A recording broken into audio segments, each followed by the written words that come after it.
சொன்னார் பட்டினத்தார். எத்தொழில் செய்தாலும் ஏதவத்தை பட்டாலும் முத்தர் மனம் மோனத்தே, இது கைவீசி கதி விளையாடி வந்தாலும் தாதி மனம் நீர் கொடுத்தேன்னாரு. இந்த கிராமத்தில் பசங்க ஒரு 1/2 கிலோமீட்டருக்கும் குளம், ஊர் குடிக்க தண்ணி எடுத்துன்னு வரணும். ஒரு குடம் எடுத்துன்னு வர முடியாது. அதனால் என்ன பண்ணோம், 4 குடம் எடுத்துமே குடத்து மேலே குடம் அடிக்கணும், இடுப்பில் ஒன்று எடுத்துன்னு கையில் ஒன்று எடுத்துன்னு நல்லா ஜாலியாக பேசின்னு வர்றதுங்க. விழாது. நம்ம என்ன இவ்வளோண்டு பொருளை எடுத்து வச்சா கீழே போட்டு ஓடிச்சிடுவோம். ஏன் விழாது அப்படின்னா, எது பேசின்னு எது சிரிச்சின்னு வந்தாலும் அது மனசு வந்து அந்த குடத்து மேலே நிற்குது. அதனால் அது அசையலடா. அந்த மாதிரி நீ இன்பத்தில் இருந்தாலும் துன்பத்தில் இருந்தாலும் உன் மனசை கடவுள் மேலே செலுத்துறா. அதை விட்டுப்பட்டு நீ இந்த உலகத்து மேலே செலுத்தினா நீ நிம்மதி எழுந்துருவிடான்னு.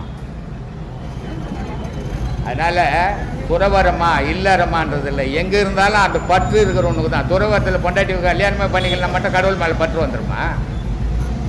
இல்லை பொண்டாட்டி வச்சுக்கிறவனுக்கு பொண்டாட்டி மேலே தான் பற்று இருக்குமா? அப்படிலாம் கிடையாது. அவன் மன